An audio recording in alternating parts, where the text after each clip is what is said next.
بسم اللہ الرحمن الرحیم۔ السلام علیکم دوستوں۔ دنیا و آخرت کے کاموں پر کفایت کا نبوی نسخہ۔ صبح و شام 7 مرتبہ پڑھیں اسی دعا کو۔ بسم اللہ الرحمن الرحیم۔ حسبی اللہ لا الہ الا ہوا علیہ توکلت وہو رب العرش العظیم۔ ترجمہ: اللہ تعالیٰ ہی مجھے کافی ہے، اس کے علاوہ کوئی عبادت کے لائق نہیں ہے۔ اسی پر میں نے بھروسہ کیا اور وہ عظیم عرش کا مالک ہے۔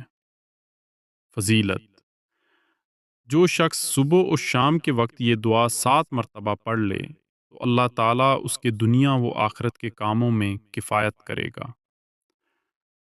مذکورہ دعا چاہے سچے دل سے پڑھے یا جھوٹے دل سے پڑھے، پریشانی دور ہوگی۔